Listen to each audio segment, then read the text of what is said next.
Good evening and welcome to tonight's planning board meeting. And here for the town of Braintree, we are in the Cahill Auditorium. And thank you to BCAM for having our broadcast on YouTube and filming tonight.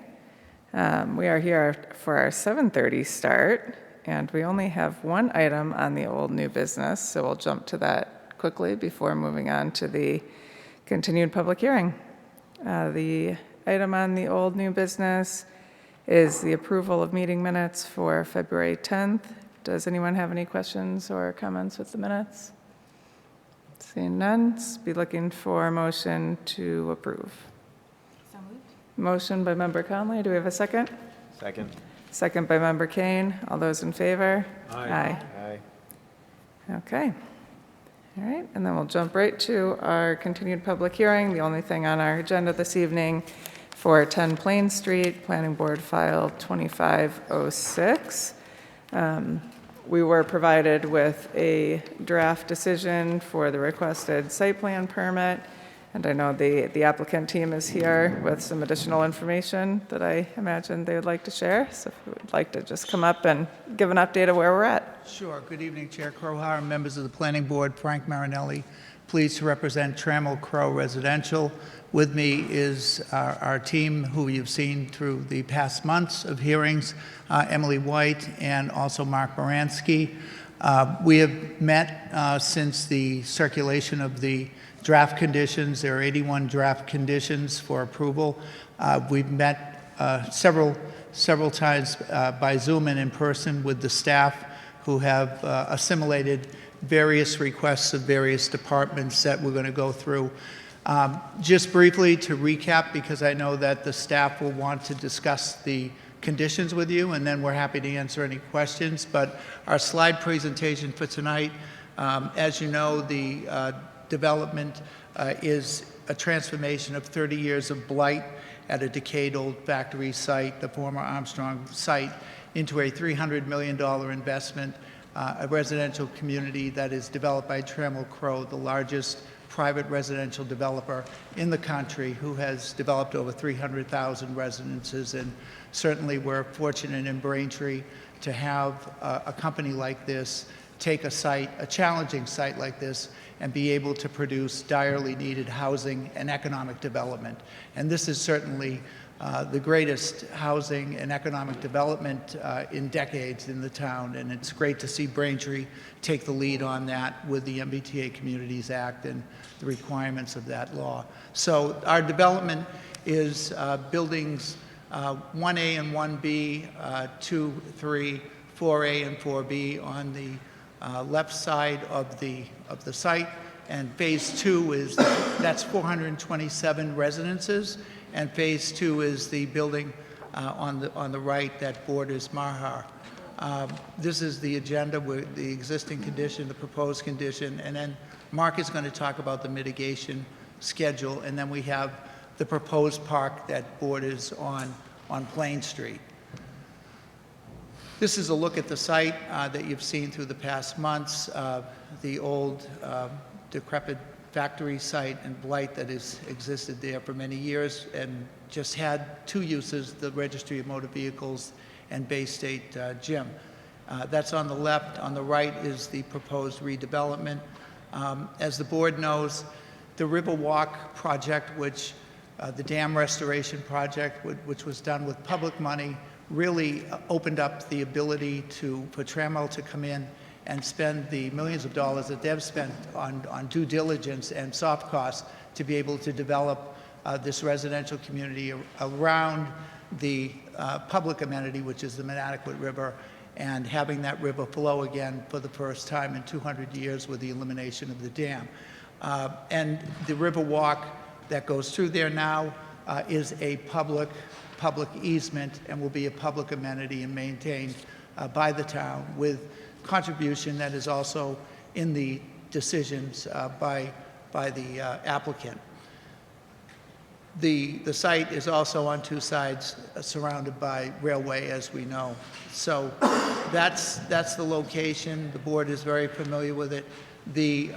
The Plain Street ingress egress is being pulled back about 200 feet. So that's a real benefit to this development, is that even though the traffic is 1-for-1 with the replacement of the Bay State Gym and the Registry of Motor Vehicle trips with the residential, it's really de minimis according to all of the traffic studies. And as you know, there's been peer reviews through the months, and there's been 5 peer reviews, not only on traffic, which had a number of rounds of peer reviews, but we also had peer reviews on civil, on fiscal, on water, on sewer, and a lot of those recommendations are in the conditions that were drafted by your staff. So that's going to be, that ingress and egress is pulled back from Plain and Washington intersection. We have sidewalk improvements that are also provided as part of the conditions that will be discussed tonight. And that again is the before and the after.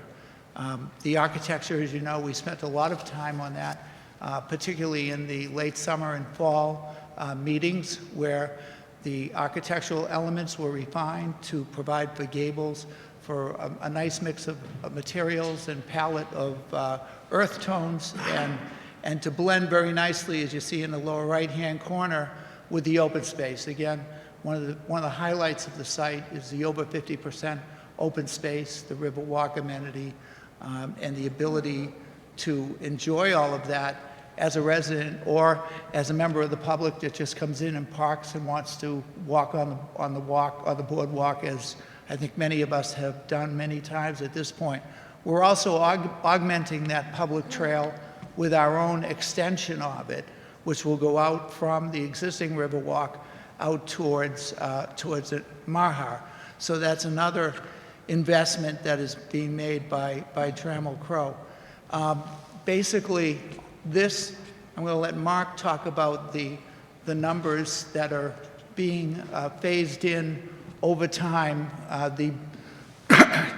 Excuse me, the anticipated construction schedule, just to give a backdrop before Mark speaks, the anticipated construction of phase 1 will commence later this year. So there's about 6 months of downtime for construction drawings, but they would hope to get in the ground for phase 1 by the end of this year. And then there's approximately 18 to 2 years of construction, so that would be completed by late 2028, mid to late 2028. And then phase 2 would start a year later, which would be by December 2027, and be completed sometime in mid to late 2029. And then occupancy would be feathering in throughout that time in phase 1 and phase 2, with full occupancy by 2030.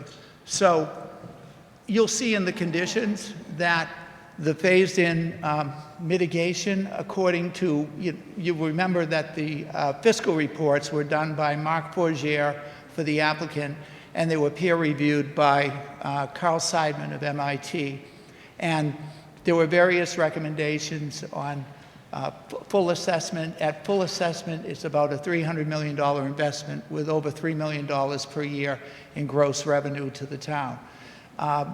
Before that, with the phase 1 construction, you have a building permit fee of about $1.6 million, and you have water sewer connection fees of about another $600,000. In phase 2, you have a building permit fee of another $1.2 million, and you have water sewer connection fees of another $460,000 approximately. It's all set out in the slides that you have before you. We have phased in over the period of time from the various occupancy certificates about $857,000 in contributions to the school department. We have phased in over time to the police department about $329,500, which includes $22,000 for flock cameras, $225,000 phased in for the training and hiring of a police officer, and also $82,000 allocated for a police cruiser. So this is This is a great company who has come not only to develop and invest $300 million with Liberty Mutual as the designated lender on this project, but also has done a great deal of community mitigation in accordance with the fiscal reviews that were part of this process. With that, I'm going to turn it over to Mark, who can explain in more detail any of the numbers, the other economic benefits, and the timelines of construction. Thank you. Good evening, Chair Crohan, members of the board. Mark Baranski with Trammell Crow. Thank you for your time. Frankly, I think Frank stole an awful lot of my thunder with regard to the mitigation. We can certainly talk through it, although I think he gave a great sort of overview. The next slide actually takes a slightly different look at the allocations of mitigations. It is worth noting, as Frank mentioned, that there's certain sort of statutory items like building permits and connection fees, so forth, that will be hitting at various points during the project. Those weren't necessarily addressed in this mitigation schedule here. It's also worth noting, and I think it's quite important, that for the kind of the first 2 years, again, with the idea being that we expect to release construction at the end of this year, there'll be about 2 years that at the very least we'll be paying the minimum tax that has already been allocated to the site.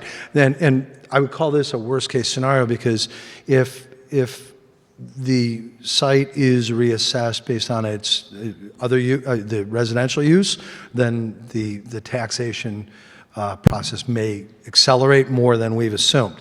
But there'll be a couple years where, frankly, it's a job site, needless to say. And so we don't think there's a lot of city service impact. There certainly is some, but not quite as much. But there will be real estate tax inflows during that period. As we start to lease up the property, we have then kind of extrapolated what we think the assessed values will be, and we kind of did it on a quarterly basis. But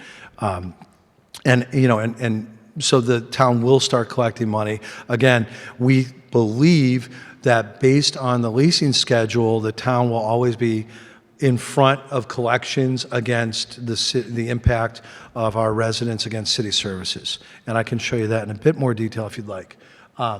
As we get to year 2030, middle of year 2030 is when we expect the property, both phases, to be fully leased. So call it June, July of 2030. And at that point, we will be paying the maximum taxes, which, as Councilor Marinelli mentioned, are around $3 million per annum. You'll probably recall, based on the report prepared by Mr. Seidman, that he anticipates a net benefit to the town after all impacts have been factored in of between $750 and about $1.2 million of sort of surplus capital that would flow, I guess, to the general fund. So I guess, I can, the information's in front of you and available. If you have questions, I'd be glad to ask them. I'll kind of let you direct the process. We'll see. Are there any members who have questions on the mitigation? Member Kent. Sure.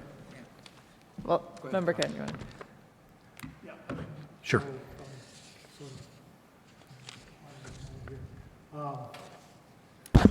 Thank you.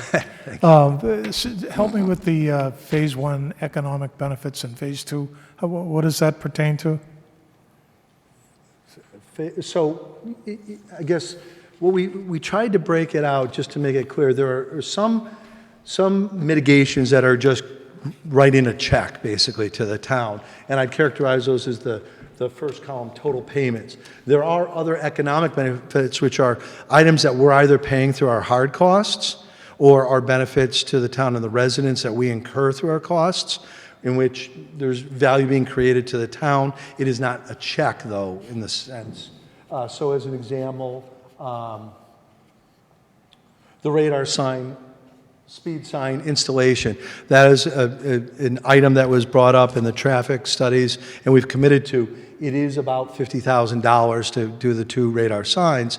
We are incurring that cost. It is a benefit to the town, and so we, have made note of that in this Okay. summary. Got it. Yep. Oh, sorry. Member Kane? Just explain a little bit more about the being in front of town services portion you talked about. I think it was, does that have something to do with the tax year? Or you said that you could elaborate on something about being the town being in front of Sure, fees? sure. Yeah. And it isn't about tax year. What we've done is tried to extrapolate what we think the assessment process is. Every town's a little bit different, so, we can't know that for sure. But what we've done, and this is what I characterize as our complicated spreadsheet, is, and this is also useful just to kind of clarify sort of our construction and lease-up schedules. So you'll note on the top, there's sort of the first phase, design and permitting, site work, building 1A and 1B construction, 2 and 3 construction, bridge construction, and then 4A, 4B. So you'll note when building 1A and 1B are done, in the next period, we have projected 32 units per quarter of... Oh, I'm sorry. Yeah, sorry about that. I'm trying to look at this. So as an example, in the first quarter of 2028, we're anticipating about 32 units of leasing activity in that quarter. And what we then did is we looked at the high-end school-age children cost per unit, derived from Seidman's report, and then extrapolated per unit what we, what we think that impact is. We did that same process with police, fire, and then there was another category called other. So you can see that for 2028 in schools, we think there's about $227,000 of impact from our residents to the schools. Again, it's a little bit of a blunt instrument, but it should be directionally accurate. Similarly with police, we think about $56,000. If you roll that all up, we think that there's about $335,000 in 2028 of resident impact on city services. If you look at the column below, you'll see that we have extrapolated our tax income, real estate tax income, again, premised on the same idea of what our gross taxes are divided by residential units, multiplied against the lease-up process, and the motor vehicle excise tax, which is a smaller number, but a number nonetheless. And you'll see that it sums out for 2028 to $516,000 of gross tax income to the town, again, with a projection of about 335 in costs to the town, leaving a net of, 100 and, call it 76, 186 or so $1,000 for that year. As you move on to other years, as we lease up, certainly the impact costs will go up, but the real estate income will also go up. If you look at 2030 as a summary, and again, this is frankly really just kind of grabbing the numbers from Seidman's report. There's about $1.962 million of impact to the town for city services based on the creation of our buildings, but there's gross real estate and motor vehicle excise tax revenue of a little over $3 million, again, projecting a net of about $1 million surplus beyond paying all the externalities associated with our project. Did that answer your question? Thank you. Okay. Thank you. Member Conley? Member McCamey? Thank you.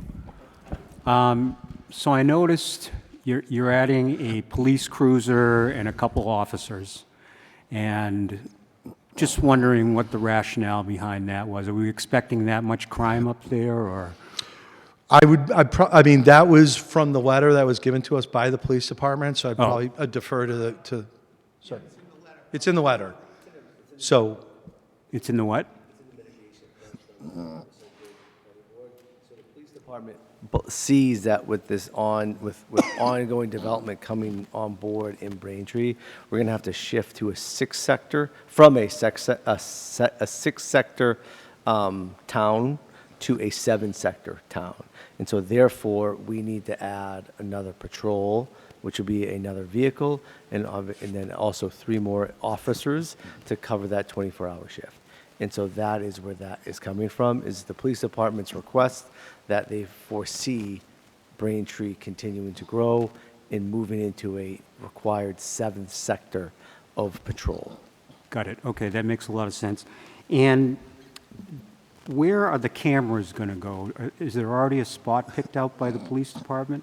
So, yes, I think they're going to go in the vicinity of this development. So, intersection of H&P is one area that the cameras could go. The town already has flock cameras, and so they'll be positioned in a way around this development that will help this area, but also it will help the town of Braintree. So it could go along Mahar Highway, maybe on Pearl Street, at the Pearl Street intersection. However, they will be in proximity to the project, but also in a location that will help the police department continue to protect the town of Braintree. Okay, good. Thank you. Thank you. Thank you. I don't have any questions. Thank you. Oh, Member Kinahan, did you have any questions? Okay, thank you. Okay. And did you want to go over any, well, I guess there's only one more page. Did you want to go over anything else, or should I turn over to the planning staff at this point? Well, actually, sorry to intercede, but there were some comments about the recreation area, the park. I don't know what we're calling it, but we took the guidance from Chair, went back to our landscape architects, and asked them for some, hey, this is the feedback we're getting. Can you play with this and come up with some ideas? So this is kind of the plan that they've now sort of come up with to program that area. It makes it, a more passive area, probably an area that is equally desirable to adults and children, with passive outdoor furniture and some greenery. So this is kind of the most recent iteration based on the last meeting we had. Okay, great. Thank you for that update. Okay. All right. And I know that we've talked about the mitigation and how some of the requests have come in from the town departments and taking a look at that. Are there any of the other conditions that you want to go over at this point, or should I just open it up to board comments? Do you have a preference? You know what? I think that the biggest thing is the mitigation, which went over from a standpoint by the applicant. I think reviewing this with offices in the town of Braintree, I think this fits the bill. The town of police department, they would receive $329,500 and some of these mitigation payments are in the decision under policing, school, fire department, and it's all kind of broken up. And I think it all kind of is organized in a way that is also tied to occupancy permits. And so it works for both the town and the applicant. And I think that's suitable kind of as we kind of press forward. The one item that I want to make note of is the applicant is working with the fire department regarding communication equipment. One of the requests from the fire department was to install, instead of putting the BDAs The bidirectional amplification. the BDAs in the buildings, which amplify the radio, is to actually put a radio tower on top of one of the buildings. That will not only help this development, but also it will help the greater area within Braintree. This geographical location is halfway in between the 2 existing towers in Braintree, so this would be a great midway point. So I say thank you to the applicant for working with the fire department, and so that's under the fire department. You'll read condition number 22 and 23 is obviously they're continuing to work to see what happens. If BDAs, if things don't work out regarding the installation of this tower equipment, the applicant is then is required to put the BDAs into the buildings, and then we'll make 2 installment payments of $40,000 to the fire department to help pay for communications equipment that would help throughout the town. So there are items like that. I also want to make note regarding the water pipe on Plain Street.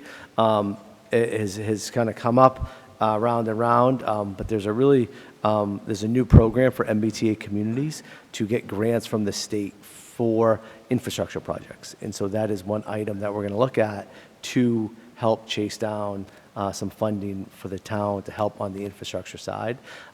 Doing a lot of research, there's a lot of cities and towns that have received a lot of money that has not approved and/or looked at going or gone through a permitting process for 752 units. And so therefore, the town of, speaking for the town of Braintree, we are going to look at the MBTA Community Catalyst Fund, which is a grant opportunity, which in one area really kind of grants between, $500 and $1 million to help infrastructure costs with MBTA projects that are within and/or next to. So I think that's a great opportunity for the town of Braintree to take a look and ask for some help from the state as this project kind of continues on.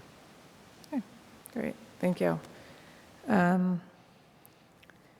right, I guess at this point have the decision. I know there's a lot of conditions in here. We can go through any questions that the members have on those conditions or just in general to make sure that their comments have been dealt with.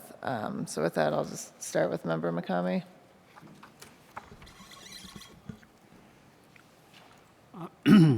So will the 10% affordable apply to the first buildings that are built? Okay, Mr. Marinelli is shaking his head.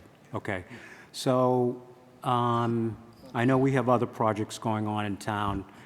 Where do we stand on reaching the 10% affordable goal? Right now, the town is all 10%. Oh, really? Is that with units that are already completed, or includes units to be completed? Includes units to be completed. In Okay. the essence of 44 Allen Street is a project that is on the SHI, the subsidized housing inventory, which will be, you're allowed to put them on because they are being built at the 25%. That development is at the 25% mark. And so once building permits were issued, the town was able to put them on and add them to the count. And we are allowed to add those units for 18 months. And then occupancy permit has to be granted. And then those units will be then solidified on the subsidized housing inventory in perpetuity. The other development that is currently on the SHI that is not built is the 40B, the Holland 40B. Right. Now, the Holland 40B was approved this past August. And so that decision by the Zoning Board of Appeals allowed us to add those units to the subsidized inventory. A building permit has to be granted and/or pulled, quote unquote, within 12 months of the issuance of the decision. So right now, we need the Holland, if the building permits are pulled within 12 months, so this upcoming August, we're then allowed to continue to have those units on the SHI for another 18 months, and then the occupancy permits will need to be granted for full perpetuity onto the SHI. So right now, we are good, we are clear of the 10% mark, but there could be a possibility if the Holland project is not, a building permit is not pulled, then those units then fall off, and we may fall below and/or very close to that 10% line. I would have to do the math to get back to you. But we're there, and I'm sorry for the long-winded answer. But it's all these regulations with the state. So once you go down a rabbit hole, you got to finish it up. I'm not sure that he was looking for all that information. Okay.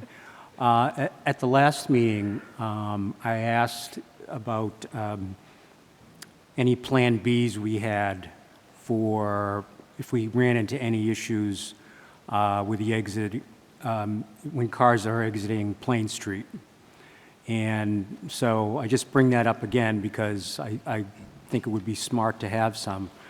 And one thing, I don't know if it had been considered, is that we just constructed a new CVS recently over on Liberty Street, and there's a crosshatch at the exit, and it seems to work sometimes, sometimes not as much. But anyway, I thought, is that an idea for Plain Street? And I know you're going to move it, which I think will help. So I'm throwing that idea out there. I know your traffic engineer isn't here. I think I defer to my traffic engineer. I think the subject of crosshatches has come up in the past, and I think that the feedback has been that they aren't deemed to be necessary. I would really defer to, the professionals on that. I don't have an issue with that, but again, I would have to defer to, my sense was that when this did come up as a question in the past, and I believe it was Bob Michaud who said that, it wasn't believed to be necessary. I guess that being said, if it is subsequently thought to be necessary, then I think that's something we can certainly look at. Yeah. Well, that was the reason for my other comment last time. What are we going to do if we have issues? I mean, when you read through the draft decision does have monitoring conditions. Frank, just make sure you by the microphone. Oh, It doesn't sound like it's the draft conditions do have monitoring conditions under the traffic at 6 months, 18 months, and then the ability to come back to the board if there's some issue out there. But, to your point, crosshatches seem to work at that CBS, go that route many times. And there were various rounds of peer reviews, as you know, on this. So if it's something that monitoring determines should be done, then they'll certainly take a look at it. Okay. And is there going to be any reprogramming of the lights Yes. at Ivory Street there? Yeah, that's in the conditions, that there's Okay. signal retiming Yep. as determined necessary with the peer reviews and our traffic engineer, MDM. But we time. on the mitigation Yeah. schedule. Okay. And I had some residents at Jonathan's Landing ask me, that, they're very concerned about the traffic, obviously. And I did tell them that you were going to put these systems in. How soon are those systems going to go in? Do you mean the radar blinking systems? Yeah. Because if I recall, your traffic engineer said, which kind of amazed me, that it slowed traffic down between 3 and, I think he said 7 miles per hour when they put them up. So that would obviously be something that the people in John Mahar would like. Yeah, again, on the schedule that we've provided, we anticipate that occurring on or about Building 3 CO. So we'll have 3 buildings that will be CO'd and leasing on the first phase. So I'd call it about the midpoint of the phase 1 kind of construction. Okay. I might think about if there's some way to accelerate that a little bit, because if that's the only thing we're going to do on John Mahar, it would seem to me earlier would be better. So, I think that Mark can correct me if I'm wrong, but the thought process in that was Building 3 is during Phase 1, which again is a 26 to 28 construction period, and Phase 2, which is the Mahar building, doesn't start until 27. So the radar installation with the CO for Building 3 would pretty much, I think, correspond to when you're going to be concerned with the Mahar end of construction and then occupancy of the Mahar Phase 2. right. Just my opinion that sooner is better, since that's the only thing we're going to do on John Mahar. So, thank you, Madam Chair. Thank you. Member Kent? Yep. 2 questions, please. Just an update, if you could, on the access to Hancock Street, it's open during construction, but it will be open only for emergencies after construction? We had a call with the MBTA a week or so ago that, yeah, and I guess I would characterize that call as positive. The MBTA and the real estate representative, Greystone, have phrased most of the conversation as, we are not saying this will happen, but if this were to happen, how would you want it to happen? They understand the priorities about the emergency vehicle access on the Hancock and the lack of pedestrian pass-through between our site and Hancock. We are looking for a memorandum of understanding from the MBTA to sort of memorialize these terms. Again, we're definitely moving in the right direction, and we believe that we will get there.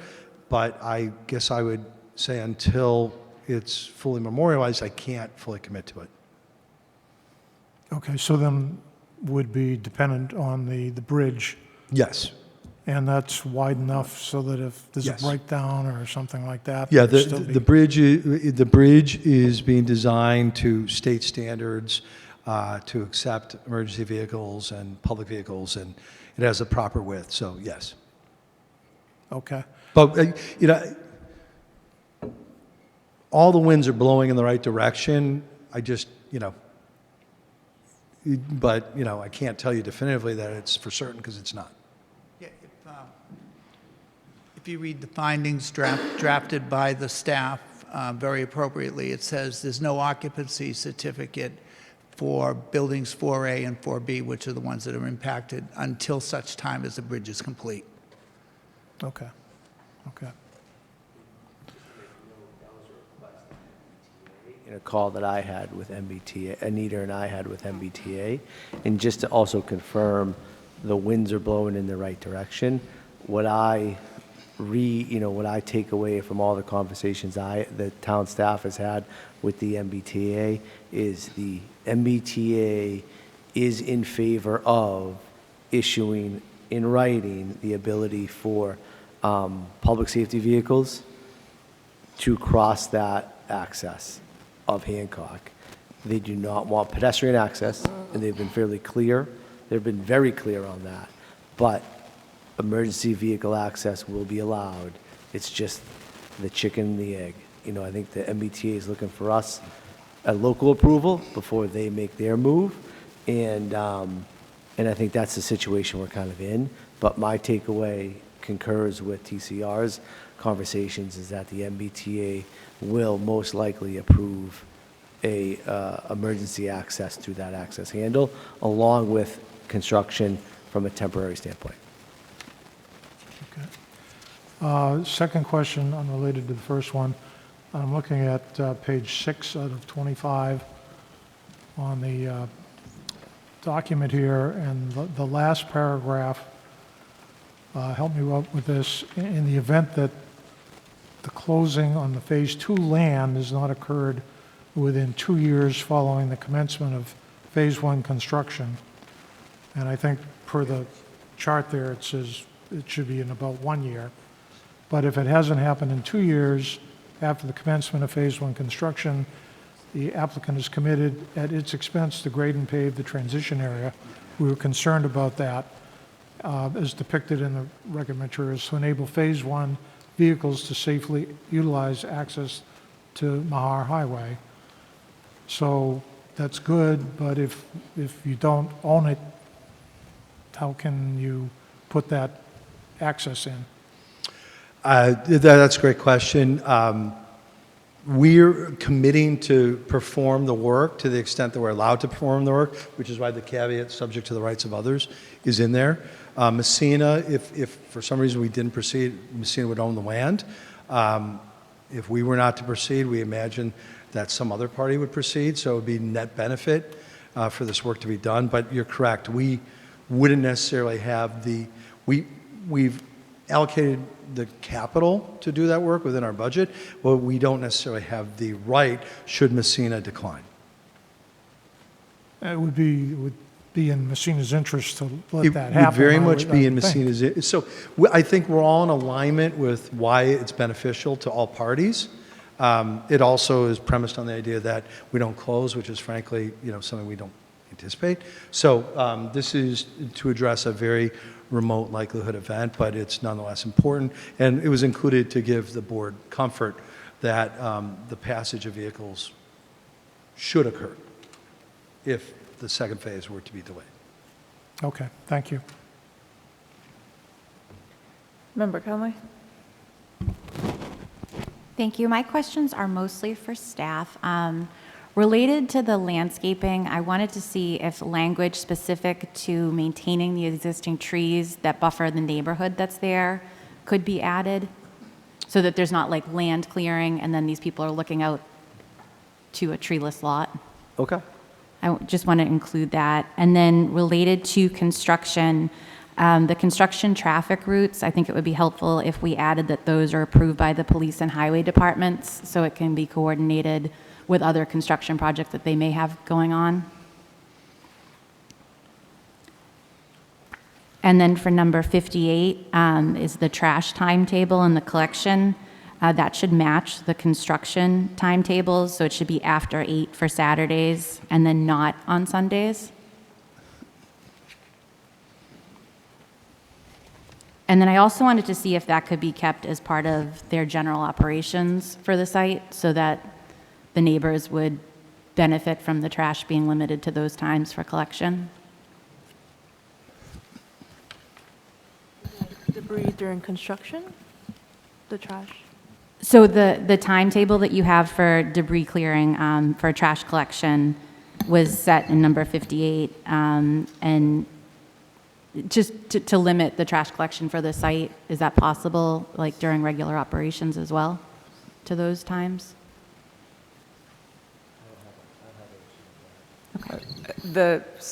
I'll pose this to Brzezinski. So the condition says that you won't empty the trash and recycling dumpsters before 7 a.m. or after 8 p.m.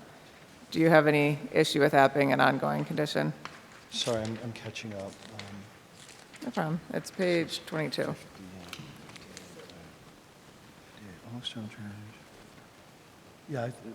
with that. Yeah, we're fine with that. Okay, Yes. Now, I do want to interject. The question with regard to maintaining the buffer, it is very much in our interest to maintain that buffer. There is meaningful grade differential, so there's slope, and there's also the introduction of utilities. So some of that has to go. So I would be reticent to commit to that because we are actually doing work there. Can it be clearly marked what is being removed then? Like which trees are being removed? We had another project in town which clear cut the land, and we want to avoid that on behalf of the residents. Yeah, I think we can identify what needs to be removed. I think we're perfectly fine with that. Yeah. I will say that, trees are our friends. The more we can maintain the buffer, the less impact it has on our neighbors, the less they're looking at. So it works for us. We're very incented to, but I understand that some people just kind of, just chop it all down. But I do need to have the flexibility to remove what I need to remove to do my site work. So I just want to go.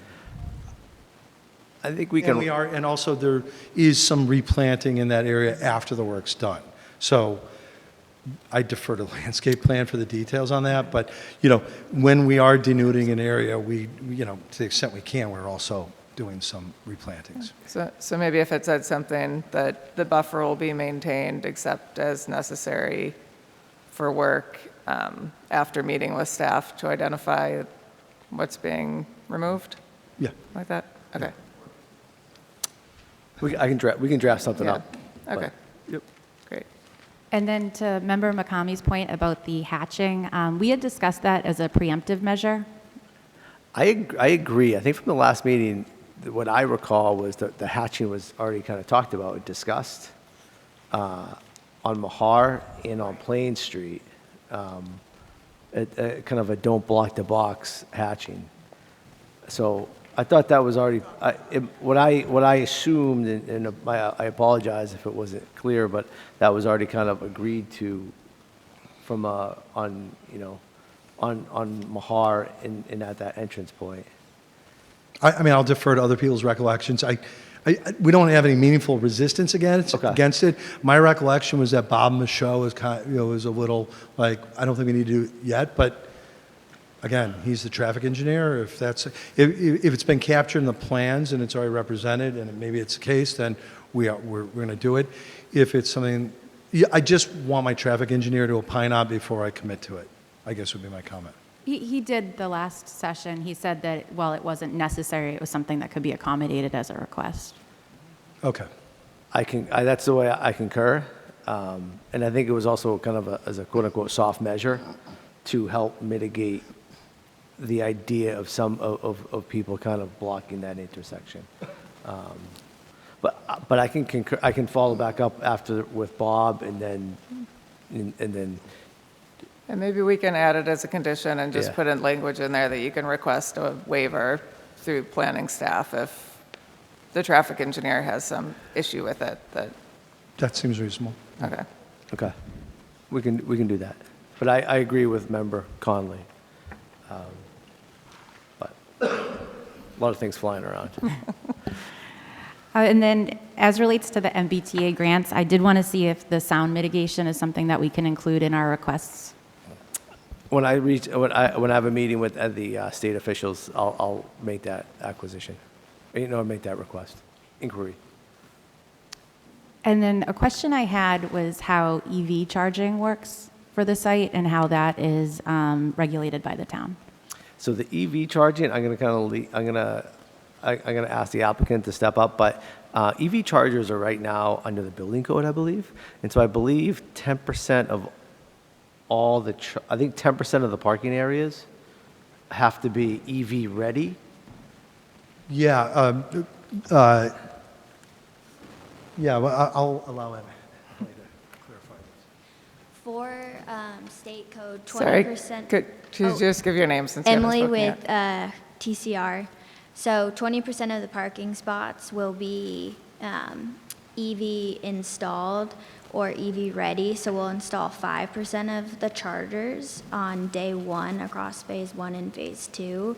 And then in total, 20% of the spots will be EV ready. So those chargers can be added at any time when the demand exists. And none of those spots are within the structured parking garage in phase 2 per a request from the fire department. Thank you. And then my last question is for the development team as it relates to your security plan. I don't want you to hand over confidential information, but what is your plans as far as staffing overnight? I can tell you generally, I'm not a builder. We have builders who can speak in great detail. The entire site will be fenced, first and foremost. Pursuant to our insurance requirements, we have body heat sensing cameras at various points. So we will know if somebody's hopping the fence very soon. I believe that when we're doing site work, that it would be on-call response to any activity. Once there are flammables on the site, we then have 24-hour coverage in which we have staff on the site, a third-party security firm. But I think the greatest value is from the camera system. And then when you switch to general operations, does your security plan include overnight officers? Generally, we defer that decision to once we're sort of operating the asset and know what needs to be done. On a property of this size, we would expect that we will have a number of staff that will live on the property in terms of our leasing and management staff. On some properties, we have also provided incentives for local police force to live on the property for a discount in exchange for some patrolling. But again, I very much defer to that to once we're in leasing. Thank you. And I had a question for staff as follow-up. Does the town have any requirements related to private security when a site is that large? I would have to consult with the building department. Not off the top of my head, no. I think it's going to be really, I do not know of any, so. And has the police department requested any assistance from private security at that site? No, they have not. Okay. But I think that's more of a pre-construction matter that would be dealt with. Obviously, right now, the site is open, but I know Bay State Gym has moved. Can I confirm that? Bay State has moved, and they have now opened at Bye Bye Baby, the old Bye Bye Baby site. So I know that it was the only open business on that site. My concern is more when the site is operational. Okay. So when the households are filled, that's a lot of people, very close proximity. Sure. And overnight security seems like something that should be considered there. Okay. When the office is closed, their leasing office is closed. Okay. I can reach out and try to get an answer on that. Okay, thank you. Thank you to the team.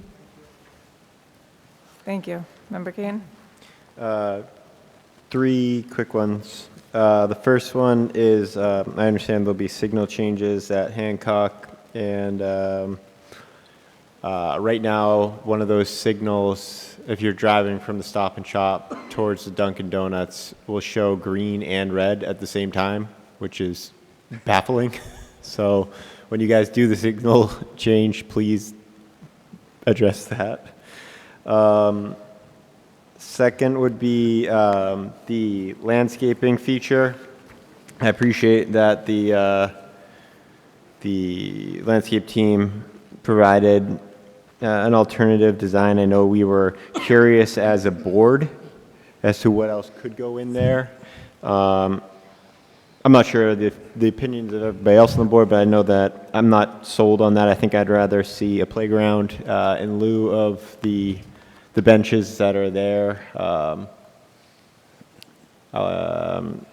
Curious if any of the other board members maybe feel that way. And then I just think from a programming standpoint, I mean, to be able to walk, bring your kids down to the fish pier, fish ladder, come back, play on the playground, that becomes a full day experience rather than maybe somebody will walk to this spot and sit next to a really loud road. I don't see benches being used, or at least used in their intended use. I could see it more being a nice place for teens to congregate and drink and smoke and shit. Excuse me. All right. The final thing would be page 6. So do you have, going back to Member Kent's comment about the subject of the rights of others to occupy, or to be able to actually put the roadway there, what's the word I'm looking for? It's like an option. You have the option to exercise the right to I'm not sure option's the right word, but something like in stock trading, like calls and puts, like you get you're buying the opportunity to potentially buy something at a future price. So I assume that you've essentially done that with the Phase 2 property. Is That's that right? true of both parcels, effectively, yeah. They're both options. Right. Yeah. Okay, what's the right word? All right. Hey, nice. All right. Is there? So that means you have the right to build on for Phase 2. So I would then ask, what is the subject of right of others? You have the right. Well, the event that I believe that this paragraph is intended to address is, should we not execute that right? I guess my question would be, you have the right to execute. We are asking you as a condition to execute that right, at least for that sliver of land.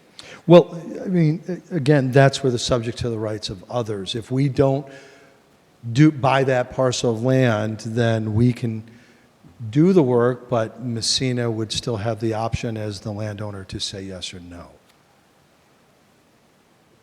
So the purpose of this paragraph is intended to address a fairly remote likelihood event, in that we do not proceed, and it's been 2 years, and now like the first phase is basically done, and the board would like cars to communicate over to the Mahar, right? And so the idea here was that, again, to the extent that we can, we can say, all right, we will build out this, roughly 30 by 50 area, in order to make it passable by vehicles. But we will not be owning the land in that event, and if Messina were to say no, we would not, we would have no, I guess, why would Messina say yes? because it's an improvement to the area. If for some reason we aren't doing the project, would Messina perform the project? It's entitled, it has great meaningful value, would it be sold to another party? Like, there's value there, so the creation of the road, or that section, I should say, of the road is valuable to certainly our project, but also to the second phase. Can we have it, so what I understand is that you're committing the money to and manpower, or whatever, the scheduling, the project management, to actually execute the building of the road. You're committed to that as long as nobody says no. Correct. Can we change it to you're going to do it? And if the owner wants to rip it out or something like you're going to do it, you're going to throw the money at the floor, build this asphalt strip. If the landowner doesn't give us permission to access the site, we can't build it. I'm sorry, didn't you say you have an easement in your purchase agreement to have that access way that way?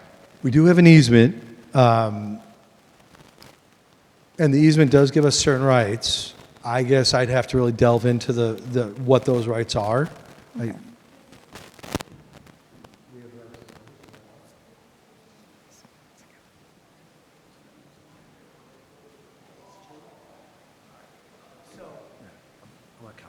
So Emily, TCR has, to your question, Chair Croha, basically, and I see the conundrum, because if Phase 2 isn't purchased, can you still use the road out to Mahar? And Mark, as he points out, it's a remote possibility, and that's what's been drafted in condition, to address that in condition 26, I think it is.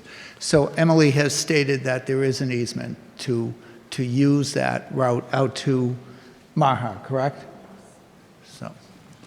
And presumably Messina would like to sell this piece of property for the amount of money that I'm sure they're getting. So I would think that they'll be cooperative in working that out. Member Conley? Attorney to review that section for us. What was the question? Could we ask for the town's attorney to review that section? It seems gray, like that there is possibility that things may not come together, that there are variables. Yeah, I mean, I will say, so that language is in the findings, it's not actually in the condition. The condition just says that if you don't buy Phase 2, you've got to build the access way.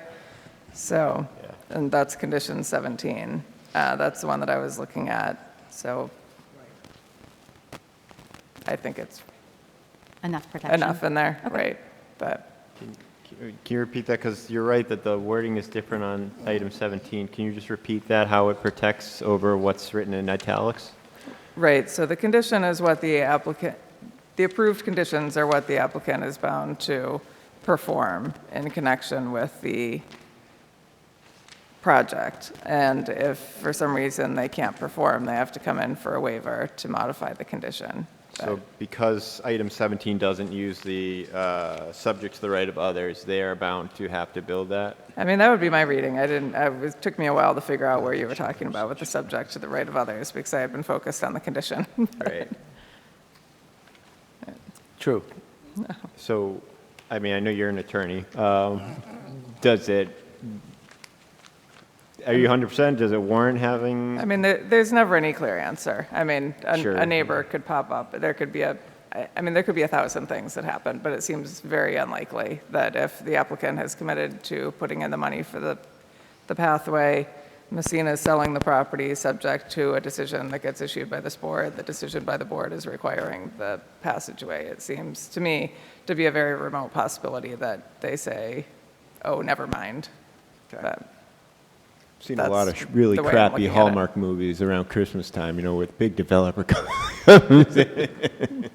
So be it. I trust you. All right. Yeah, the condition, when you read the condition, it's worded that way. It presumes that there's an ability to get out to Mahar. So Right. if there wasn't, we'd have to come back to the board. for Right. sure. So, I mean, it says that to enable residential vehicles to safely utilize access to John Mahar during Phase 1. All right, thank you. Member Kane, did you have any other questions Sorry, or just the comments? last thing would be, Yeah, go ahead. how do we get closure on the playground thing? Or maybe you're going Oh. to talk about this, I know. Yeah, so from my perspective, I, of course, was pushing for the playground at the outset, thinking about some of the ways that it interacted with the site. Member Conley's point about the proximity to the road, although not super close, the other, what I call the blue playground, I don't know, down by the sheriff's spot on 37 isn't terribly far. And thinking of if was bringing my young kids, how much would they use the walkway? That seems a little bit more related to a passive recreational thing. I think that something along the concept plan, from my perspective, is suitable. But of course, I don't, if there's other thoughts on it, like, for example, I think about the playground that's at Sunset Lake, and it's out in the open, and you have just wood chips, but I don't think you can build a playground like that anymore. I think it needs to be fenced in and much more sterile, I guess, for lack of a better way, and I'm not sure that it fits. So I do actually like the updated concept plan a little bit better than the playground idea after thinking about it more. And if it helps, I would direct everyone to the language of item 26, which was written with the premise that we haven't gotten a full solution. So the thought was that shall be reviewed and approved by the planning board, approval not being unreasonably withheld. So, if there are, I want to be careful about spending lots and lots and too much time on this, but we would like to resolve it. And I believe that this condition gives the board the flexibility to proceed with this decision while still having the opportunity to further review and approve what the programming will become. Access to the rear playground public, or is that residents only? That's a resident Yeah, that's what I playground. thought, so. We can always circle back to it also. Member Kinahan, any questions or comments? Yeah, thank you. Could you just remind me on the traffic study or, I guess, monitoring, how frequently and how long do you monitor after construction? It was in month 6 and month 18. In that, so 18 months after full completion? Is that how that works?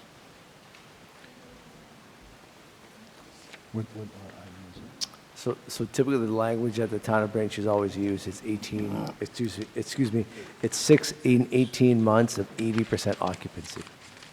Sorry, one more time. I couldn't So hear it's the end of that. it's at 6 months and then 18 months when the development reaches 80% occupancy.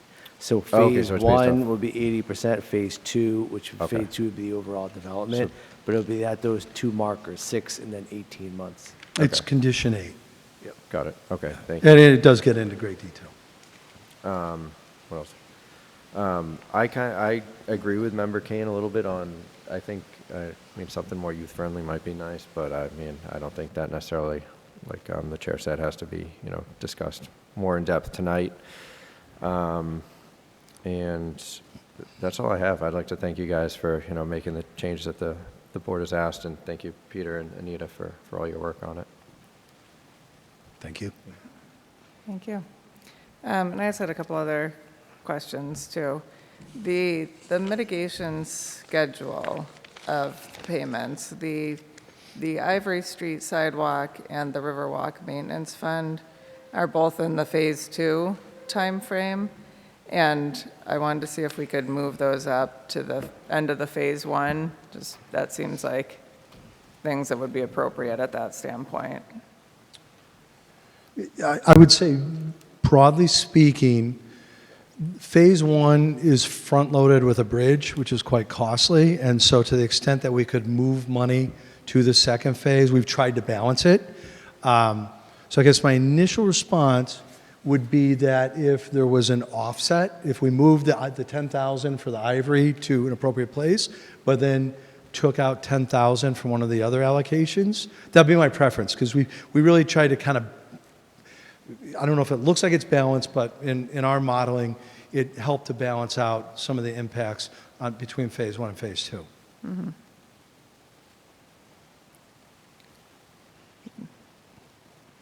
I don't know what sort of $10,000 historical sign is going in, but I could see that being appropriate for the end. Oh, that's a improvement and not a cost, so I don't, But it is a cost we're incurring, so Right. whether I spend the money on the project or I write a check to you, it's still an outflow. That would be fine by us. okay. We would do that. So that would be Ivy Street sidewalk payments are, that check is written with Building 4B CO issuance, and the historical sign moves to Phase 2 building permit. Okay. And then the other aspect of that is we've talked about Phase 2 being a different option than Phase 1. And one thing that I'd like to see is having a time frame to make those Phase 2 payments if there's a delay in Phase 2. So under the schedule, Phase 2, the COs should be issued about a year after Phase 1.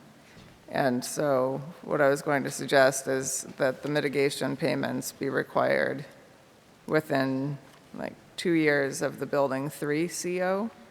And I only say Building 3 just because there's still a low risk but open issue as far as 4B, the 4 buildings being built based on the MBTA aspects. I want to make sure I'm understanding your question. The mitigation associated with the second phase is with the second phase proceeding. It requires a purchase and capitalization of the project. So, I guess so. I don't know if I'm clear what you were asking. Right, so the projects are, Phase 1 is bigger than Phase 2. It's 427 units. Phase 2 is 327. But there's a large amount of cash mitigation that goes into Phase 2, which is the smaller project. Correct. And I'm trying to make sure that the town doesn't lose out on that mitigation money, because a lot of it, I think, is applicable to 427 units also. I mean, this is a big project, but ZOM was a big project at 325. 427 would be a big project also. And so I'm trying to appreciate that there are financial aspects to each of the different parts of it, but 4B has some, or I'm sorry, just the 4 buildings have some open risks between the bridge and the MBTA emergency access. And I'm just wanting to make sure the impacts that are felt, creating the extra zone would likely be required with 427 units instead of 750. So I want to make sure that the police get what they need to operate properly, even if something were to happen with Phase 2, which you've said is very unlikely. Yeah, I mean, I think my immediate response would be, again, if we look at the lease up and the real estate tax inflow from the project, and you just kind of focus on, call it 2028, which is all Phase 1, no Phase 2, we're, I mean, it's on the low end because we're not fully leased, but the town has a net surplus between real estate tax inflows and city service impacts of about $180,000 for that year, and then it grows beyond that. So, we're of the opinion that notwithstanding all the payments that are being made, the city is being paid for the services that are impacting it on both phases of the project as they lease up. Maybe not. I mean, we also anticipated when we put into the zoning having the 325 units on this site, unless there was a special permit with some other aspects to it. And, I know there's real estate taxes. If it's not an upfront payment, I think having a payment schedule out of the operating once those Phase 1 buildings are fully leased, if you don't go forward with Phase 2. I mean, it seems very unlikely. The biggest risk of any project is the permitting. Once you're permitting, somebody's going to build it, most likely. But I'm just trying to make sure where it's structured in a way that the vast majority of the town's mitigation is in Phase 2. I'm just looking to make sure that the town gets the benefit of that, because those dollars were based on different aspects of town services that are not quite so limited to one unit has this expense, two units have this expense. It's, we're talking bigger picture. Yeah, I guess, the Phase 1 total cash and economic benefit is 1.2 million, and for Phase 2, it's $1 million, which, so that leans a little towards Phase 1, maybe not as much as, you're projecting. But again, we are trying to balance the meaningful upfront costs of a bridge, and which is a $3 million cost impact to Phase 1, which enables 4A, 4B to exist, but it's pretty heavy impact. And so the allocations of the payments are really based on how money works, not just for the town, which was certainly a priority, but also it has to work for the project. If we have huge outflows at the front of the project, that hurts the IRRs and our performance. So, this was very intentional. Right.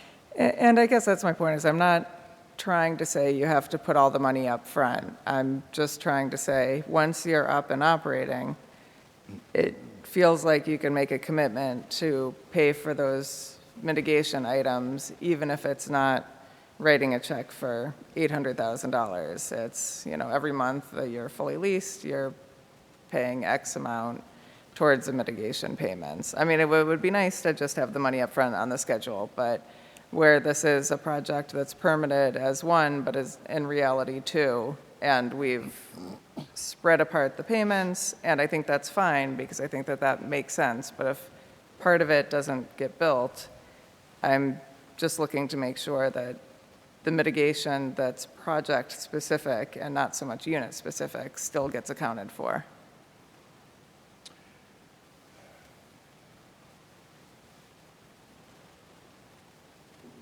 And I apologize. I know you've spent a lot of time on the mitigation, and I do appreciate that. And I know we've looked at this schedule, and it didn't occur to me when we looked at the schedule, so I apologize for putting you on the spot tonight with thinking about it. But I do think it's important that certain aspects of the project and the site that are going to be town-wide impacts are addressed in some way for the long-term viability of the project and its relationship with the town. Well, I mean, looking at the second phase, the kind of two direct ones is the Ivy Street sidewalk payment, which is now in Phase 1, which flip-flops with the historical sign, and the Riverwalk Maintenance Fund, which is, which we're funding at, final CO. All the other costs are incremental costs associated with, occupancy and impact to city services. If that project phase wasn't to happen, then those demands of city services no longer occur, and therefore the need for that capital isn't there any longer, I would argue. And I'm kind of going off the cuff here because, this is fluid. But, I would say that Phase 1 pays for itself, and it's front-loaded with the flock cameras, the Lomer application, public parking, and other items. And then what I guess I'd characterize as departmental costs, which flow over time. The second phase, really, it's the sidewalk and the Riverwalk Maintenance Fund. And after that, if it weren't to happen, then we could argue that the demand for some of the incremental payments wouldn't be necessary because those people aren't living there. But 427 times 1.5, 2 people are living there. I mean, there's Phase 1 is still 427 Yes. units. Yes. And I think the police letter, it's not the 750 units that requires a separate zone. It's the development, and I think that the 427 would hit that benchmark also for needing to reallocate resources through the town. I think I understand what the chair is saying. I mean, essentially that the 427 is 56% of the 752. I did some rough calculations. So when you look at the mitigation numbers, if, we're going down this analysis of if Phase 2 isn't built, but I'm just trying to get to where we all want to get to tonight in terms of the decision. And I understand what you're saying, and in fairness, it's saying essentially if Phase 2 is not built for some reason, we have these mitigation monies that have been allocated, but we'd like to get the 56%, which is representative of the 427 out of 752, or something to that effect. Right, right. I could see, some reduction in the school costs or the fire or even the police, but it doesn't seem like the whole 838 should just go away if those extra 325 units don't get built.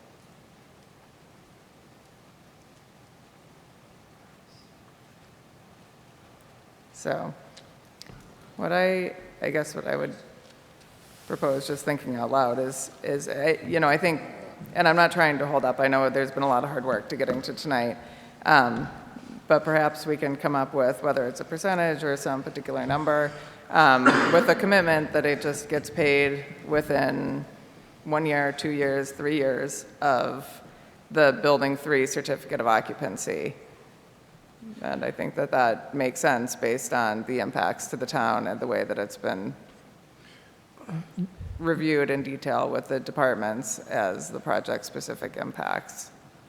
If Phase 2 isn't built. If Phase 2 isn't built, right. If Phase 2 is built, then we're all good and it follows the schedule. Yeah, I think, that's a complex question. I mean, that would require going back to the model because, again, we moved money in fairly intentional ways. Is 427 56% of the total unit count? So if it's 427 and that's 56%, that also means that 56% of the $3 million in taxes, 1.5, is being realized by the town, roughly speaking, by the town. I guess my takeaway is not is that the town will be ahead between tax income and service impact just from the real estate taxes. But for me to move money from the second phase, if the second phase doesn't happen, it's not capitalized. That means that the money has to come out of the first phase, and the first phase now, we'd have to redo the model and then go back to our investors because the economics would be different. If all of a sudden we have, just as an example, a $500,000 outflow in year 3 of the Phase 1, that's $500,000 that has to be set aside, that isn't, has to be accounted for in our model, which it isn't. The money that's here is here, but moving more money from Phase 2 to Phase 1, it's a broader question than I can answer at this time.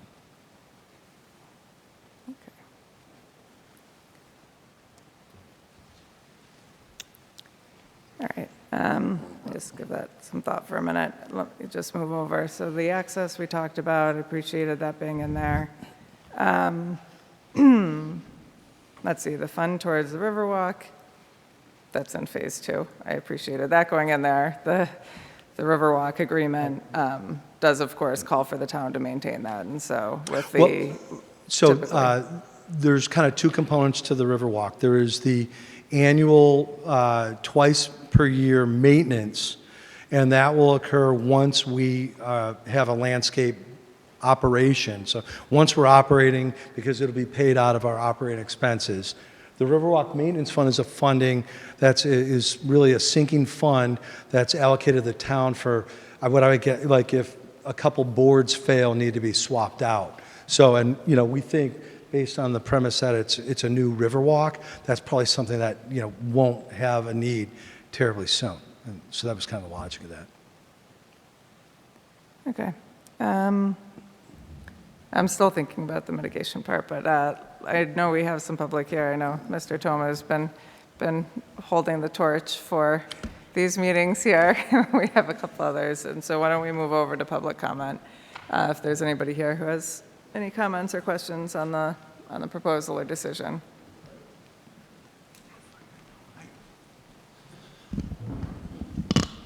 Good evening, Madam Chair, board members. My name is Pat Mulcairn. I live at 12 Ellery Street. I have a handful of questions, so if you don't mind, I'll just ask a handful of them and I'll go sit down. So I'd like to know, is there going to be public parking for the Riverway? I know that you said there would be abundant parking, but 20% is for electric vehicles, all that. The town obviously maintaining the boardwalk. Right now, we have abundant parking for the boardwalk. You could park 1,000 cars and go walk the boardwalk, so obviously it's going backwards. Next is a professional question. I'm a business agent by trade for the Plumbers Union, and I'd like to ask if they can guarantee that all licensed professional work is performed by licensed professionals. Just to update the board, there is a residential building and multiple buildings in Braintree, similar to this project, but much smaller. And a plumber ran into an issue. He discovered a ton of unlicensed work that had happened there, and they had to shut down the gas to 210 units right before winter was coming. And they had to pay plumbers to work 12 hours a day, 6-7 days a week. That same project 20 years ago, there was lawsuits involved in it. So scrutiny needs to be had. So I'd like a guarantee on that.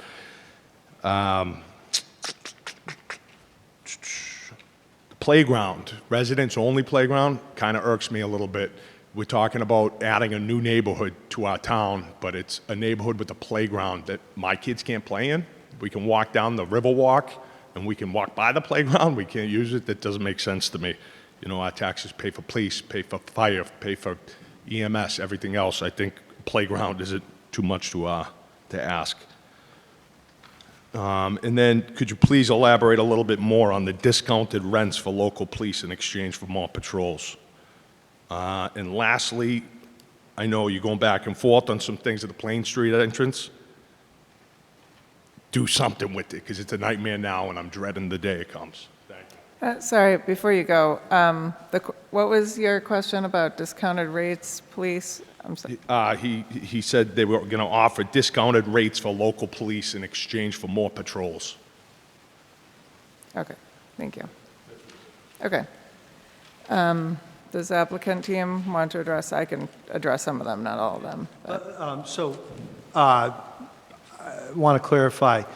On some properties, we have a relationship with the police department where we will allow a police officer to live on the property for lower rent in exchange for them personally driving around, but it isn't in exchange for more patrols. It's just an agreement. I won't commit to that because I don't know what will happen to the property, nor do I know if anybody would commit to that. But that is something that has occurred on other properties.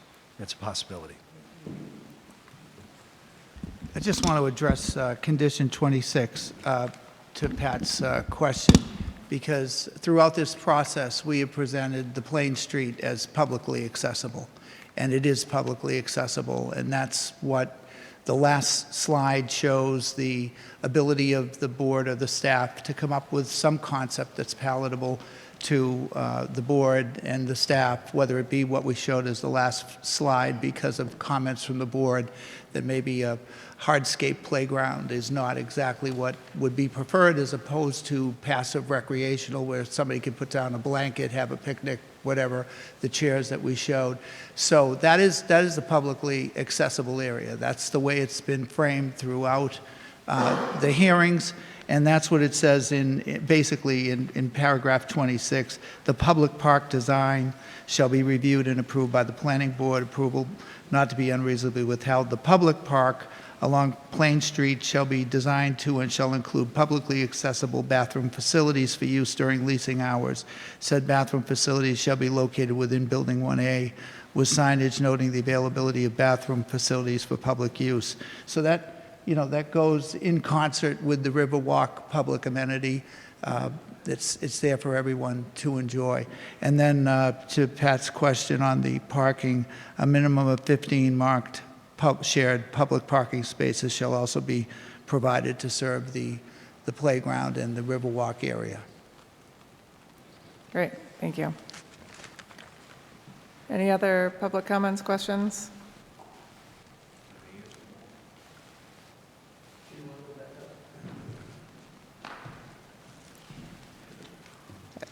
I think he's looking for an answer on the construction aspect of it. Yes, yeah, it's for the guarantee that anything performed under a Massachusetts code is performed by licensed professionals. If if by chance someone goes in there and they find 12 unlicensed professionals performing that work, I'd like a guarantee that can never happen. Thank you.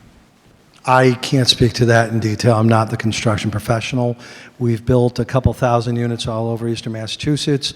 We bid to both unions and open shops and projects. We sometimes have both. Sometimes we only have open shops.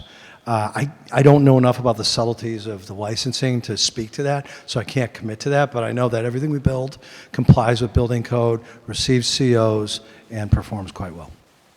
Thank you for the response. And I know that the construction itself is going to be governed by the, I just want to Building. clarify, I had nothing to say about union or non-union. It's strictly state of Massachusetts licensing laws. And the problem I mentioned before is another FX Messina property. So no offense to anybody, that's why I bring it up. We just don't want to run into that problem. I don't want a Lawrence gas disaster happening in Braintree. Thank you. thank you. And the building department will be overseeing the construction, of course, and there will be a lot of detailed plans that'll go into that. All right. Other public comments, questions?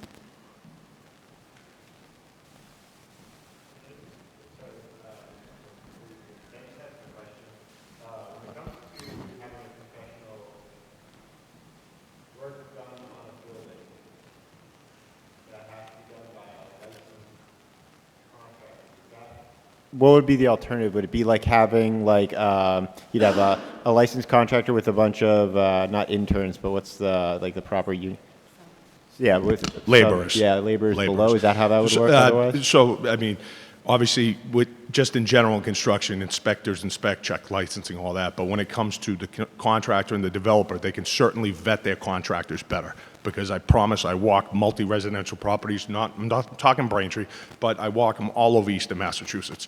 And there are more problems than there aren't. So does that mean that like, and maybe I should table this and just ask you a question afterwards, but like, you go to a project in this, like Worcester, where maybe the unions aren't as strong or whatever, like you've got 50 plumbers on site plumbing out a major housing development. Would each plumber not be licensed or an apprentice? I'll go closer for you. There's a development across the street from BJ's in Weymouth, and the plumbing contractor was paying upwards of close to 20 people out of a landscaping book cash, all unlicensed people. And they just And have that's one legal guy to telling do? them what to do. No, people get away with it. And it's not get to away do with with it. the, Yeah. you hire a contractor, you expect them to perform to the code. Right, So right. it's nothing, I'm not saying they make the wrong decision, but vet those people better. That's all I'm Right. asking. Okay. Wow, that's concerning just in general. All right. Thank you for the educational consult. Thank you, Mr. Sorry. Toma. Mr. Toma.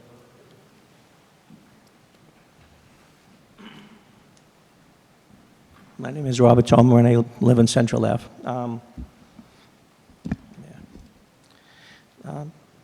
Madam Chair, you handcuffed him with those questions about the 56%. I don't know. I wasn't involved in what was going on in the town when they did Jonathan's Land, and does this ring a bell? Did that happen? Because that project was started, and then it was halted, and then it stayed in the weeds for a really long time. That's what you sparked an interest with me with that. My brother lives behind that area, and he said it was like tumbleweeds forever. And I believe the people behind us are the ones that came in and built it, rescued it. So anything that's being realized or being proposed has to be done at the end. So you're spot on. Good job. The last time I mentioned that, maybe you should ask the community if they want a playground. There's a playground right over there. There's a playground at Sunset Lake. There's a playground at every place. There's a playground. And I mentioned the Riverwalk. I wouldn't send my dog down there. I would not send anybody down there till the project's done. Now, you want them to succeed, but if you can't make people move to Braintree and buy what they're proposing or selling, and if you don't meet the quota for 10%, doesn't the state get to decide who moves in there? See? there's a lot of, they still have to work out a lot of things there. You guys asked awesome questions again, thank you. Pat's awesome. He's looking out for the guys. He's great, and I'm glad that he's there. But we're not even there yet. So please be vigilant like you're doing. I want to see the guy, I want to see him do it, okay? They're a good company, but you can't make people come here and live. And everything is, you're not going to get that money if it's not realized. Wow, I didn't realize Messina was such a pain in the neck, huh? Wow. God love you guys for working through all of those conditions and them too. That's amazing. Please be vigilant, guys. You're doing a good job. I'm proud of all of you. They're doing a good job, but you should hold them to that line. Please, continue it until you can get better ideas about what's guaranteed and what isn't guaranteed, because you're going to build half a castle. How many people are going to live in half a castle? The traffic is still a concern. And all the people that do all the peer reviews in the world can't guarantee that things are going to go out just the way they want. So please, and thank you. Have a good night, guys. Thank you, guys. Thank you. All right. Anyone else from the public? Okay. All right. So I think having given some more thought to the mitigation timing on my end, and looking at the numbers and the impacts, I think there's 3 of the expenses in phase 2 that I'd like to have a guarantee get paid, even if phase 2 doesn't get built. And although I'd like to add more, I think that they total right around comes out to about the percentage of the building. So that's the police cruiser for $82,000, one of the school payments for $100,000, and the Riverwalk Maintenance Fund for $30,000. It's not in the scheme of what this project's going to be financed at and bring in itself. It doesn't seem like a huge ask. So I'd like to have, from my perspective, those 3 at least guaranteed within some time frame. And I'd like to see a year. If it needs to be 2 years, I think that that's fine. But after that building 3 certificate of occupancy. So it doesn't. After the building 3. Sorry. After the building 3 or after building 4B? Sorry, after. It sort of goes to the same thing. If you can't build the building 4 for some reason with MBTA, which again seems remote, I just want to make sure that they get paid. So the benchmark of the building to me is less important as making sure that it's not tied to building 4, but then building 4 doesn't get built and then there's another out. I just want to make sure that they're guaranteed.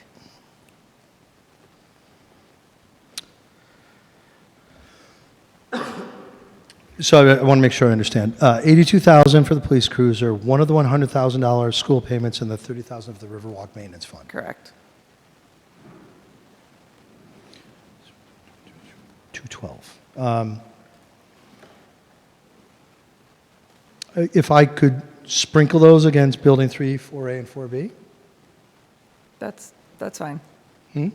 I would be fine with that, as long as we're under the understanding that they get paid, even if for some reason MBTA says you can't cross Right, here. these are payments if phase 2 does not occur. Correct. Within a year, 2 years? Well, Yeah. I mean, it should be 2 years because 2 years is the lockout period that we've already referenced on the other item. I think 2 years is fine. Okay. I want to make sure. So if phase 2 does not proceed within 2 years of the option period ceasing, well, all right, so sorry, I'm just, details now is timing. Or maybe if you're expecting occupancy in 2030, maybe we just say by 2030, 2031, whatever that looks like in your. That would make more sense, I might- think. yeah. Yeah. That January 1st, makes 2030. more sense Okay. because then Yeah, all okay, options good. periods have lapsed. Okay. And that's if phase 2 does not proceed. Correct. Right. Okay. Okay. All right, and then I think, Mr. Toma made a good point on the playground and input. We have the condition in there that gives planning board oversight over what goes up there. I think if you could coordinate when the weather gets better, a meeting with Counselor Barrica and invite public, see if anybody has any thoughts on what that looks like. And of course, as a board have had this conversation. It's been an updated thing, I don't think anybody's going to be looking for a giant tower there, but getting some community feedback on what seems the most appropriate, and then working on that in the confines of what makes sense for the project. Yeah, we'd be glad to. It is worthwhile noting that we did have a public meeting with Counselor Barrica. No, and I should have mentioned that. I know that you've done a lot of public outreach, and just to reiterate that, you have been a great partner so far to the town. I think that the comments that have come back, you talked about the peer reviews, but I know we've heard from peer reviewers up here, and I know that there was a ton that went on behind the scenes, and you listened to the feedback and you accommodated them. And I don't have my restaurant, but besides that, I think you've incorporated a lot of the things that we've been looking for. And this is our 8th public meeting, and you've been here and you've gone through the questions and everything else. And I do want to reiterate, although it's coming up with what makes the most sense. All of your project team has done a great job with getting this project to the point that it is, where I think it will be a good project. So thank you. I appreciate that. Thank you. So now that I've taken up a lot of space, anybody else have any questions or comments? All right. I'd just like to add that I support the chair's thinking about how the mitigation works. And I think it's in your best interest to kind of agree with her. I mean, I understand being a finance person about the money, but this is one of the as Mr. Marinelli keeps on telling us, this is one of the largest projects we've ever done in town, and you're improving a site, but there's going to be a lot of other factors that go with it. And I think, to your credit, you've offered to pay for some of those. And to the chair's credit, I think some of those should be accelerated, in my opinion. That's the way a lot of these projects work, and it's not going to change your returns that much. But I think the town deserves to have some of these payments to support what impacts your project might have: public safety, education, so on and so forth. I don't think that I wouldn't count the real estate taxes in there yet. I'm just looking strictly at the mitigation. So I just want to say that I understand your financial responsibility, but I think it's minor in consideration of what the town deserves on such a large project. And I'm hopeful that you're going to do a good job, but we have to protect this place. I think we did agree to the chair's request. Yeah, we always like to ask for more. You can always, everyone does, so I'm used to give that. till it hurts. It hurts. But I just want to say that you're successful. I think the chair is absolutely correct in her thinking, and she kind of, backed off a little bit of it. I'm just saying that, I think you have a responsibility to us for this. So maybe she didn't want to say it that way, but I'll say it that way. Daryl wants to add in the other $325,000. Sure, absolutely. Add in as much as you want. Again, one of the biggest projects we've ever done, deserves all the stuff that the town needs. So, sorry to bore you, but You're not boring me, and I broadly agree. Yeah. And I think my only caveat would be that $1 million surplus in real estate tax revenue is a mitigation in and of itself. It's a perpetual mitigation. So I understand you may not characterize it that way, but that's how we kind of see it. As I think I told Peter and Anita, when we started talking about the mitigation concept sometime back, I created that kind of model there because I was really curious, and I was like, I don't want to leave the town in a lurch where there's something unfunded. So that's why we kind of built the model to look at inflows of real estate taxes and then projected outflows of services. So, in and of itself, we think fundamentally we're very much doing right by the town, providing, again, creating tax income, meaningful tax income, and then these mitigation payments are kind of above and beyond that. But so I agree with you. Thank you. Thank you. Any other members, questions, comments? Okay, so I think we are at the point where we can close the public hearing. We don't have any other, everything's referenced in the decision. So with that bit, looking for a motion to close the public hearing. So moved. A motion by Member Conley. We have a second. Second. Second by Member Kane. All those in favor? Aye. Aye. All right, and is there anyone who wants to take a stab at the motion on, on the draft decision? If somebody wants to make a motion to approve the request, Planning Board File 2506, pursuant to the draft decision, subject to the changes made during the meeting. So move. We have a motion by Member Kent. Do we have a second? Second? Second by Member Conley. All those in favor? Aye. Aye. All right, seeing everyone. Thank you very much. Thank you for your And time. thank the staff as well for all of the meetings that we've had with Peter and Anita and the work that they did, and all of the department heads for their input, and most especially to the board for all of your time and attention. And it's been a great partnership, and certainly as a resident of Braintree, I'm happy to see us take the lead again as a town in creating housing and economic development of this magnitude. So, thank you. Thank you. All right, thank you all. I do appreciate the back and forth. And I just need a motion to close tonight's hearing. So moved. Motion by Member Conley. Second. Second by Member Kane. All those in favor? Aye. All right.